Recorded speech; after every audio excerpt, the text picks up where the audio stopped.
Hello everyone. अध्याय 8 कृषि विज्ञान एवं गणित के मूल तत्व किण्वन, अल्कोहल तथा एवं यूरिया की हम बात करेंगे। इसमें पहले हम कुछ ऑब्जेक्टिव्स देखते हैं जिनका आंसर आप ध्यान रखिएगा। अक्सर इस प्रकार के प्रश्न पूछे गए हैं पहले भी।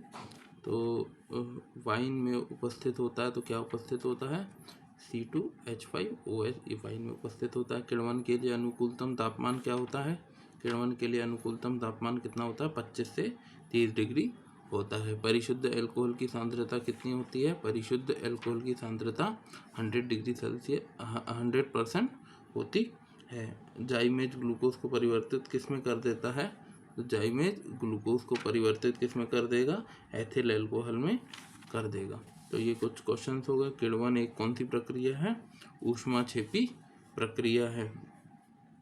दूध से दही का बनना किण्वन प्रक्रिया द्वारा होता है संपन्न। और मेथिल अल्कोहल का IUPAC नेम क्या है? मेथेनॉल है। और यूरिया का अणुसूत्र कितना है?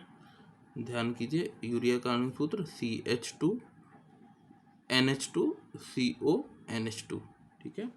और कृषि में यूरिया का उपयोग खालिस्तान के रूप में किया जाता है तो उर्वरक के रूप में किया जाता है। अगला हम देखते हैं आपका किण्वन प्रक्रिया। तो अनुकूलतम तापमान कितना होता है? 20 से 25 या 25 से 30 या 25 से 35 डिग्री सेल्सियस होता है। मोस्ट प्रोबेबली 25 से 35 डिग्री सेल्सियस सही रहता है। 25 से 35 या 25 से 30 डिग्री सेल्सियस। 26वां नेक्स्ट करते हैं। एंजाइम किण्वन द्वारा स्टार्च को माल्टेज में बदलता है तो कौन सा? डाइजेस्ट एंजाइम किण्वन द्वारा स्टार्च को माल्टेज में बदलता है। और अमोनियम साइनेट को गर्म करने पर क्या मिलता है हमको? यूरिया प्राप्त होता है। आगे बढ़ते हैं हम। तो कुछ प्रश्न है। किण्वन के दो उपयोग लिखिए। तो किण्वन का उपयोग फलों को रस से अल्कोहलीय पदार्थ बनाने में। दूसरा है शीरा तथा स्टार्च से एथिल अल्कोहल बनाने में। बायोरेट परीक्षण किस क्या है? यूरिया का बायोरेट परीक्षण लिखिए। दोनों में से कोई भी प्रश्न आ सकता है।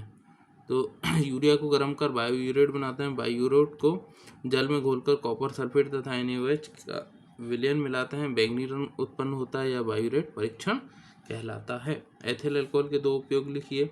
टिंचर आयोडीन तथा पारदर्शक साबुन बनाने में। शराब तथा अल्कोहलीय पेय बनाने में।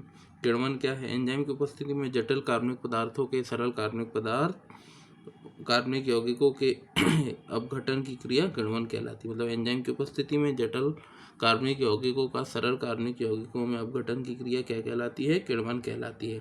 उदाहरण शीरे से एथिल अल्कोहल का बनना। यूरिया के 4 उपयोग लिखिए।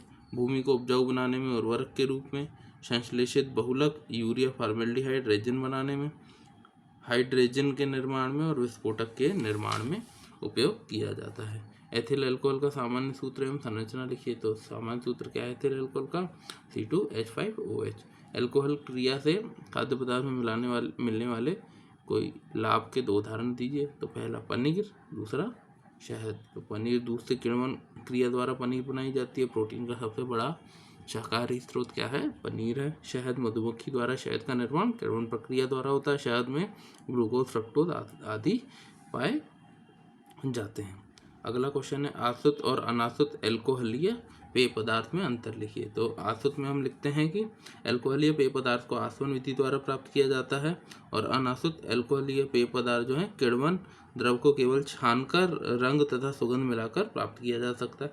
आसुत अल्कोहलीय पेय पदार्थ जो है अल्कोहल की मात्रा 36 से 40% होती है और अनासुत में 3 से 15% होती है। और आसुत में अशुद्धियों की मात्रा कम होती है और अनासुत में अशुद्धियों की मात्रा ज़्यादा पाई जाती है। मेथिल अल्कोहल के 4 उपयोग लिखिए। पहला है रंग या औषधि बनाने में, दूसरा है विषैली शराब बनाने में, और तीसरा पेंट, वार्निश और लाख के विलायक के रूप में, और चौथा है अल्कोहल को खराब करने के लिए।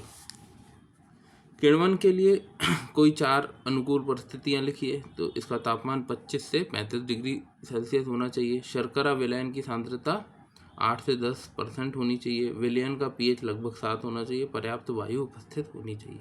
तो ये अध्याय 8 अभी हमने समाप्त किया।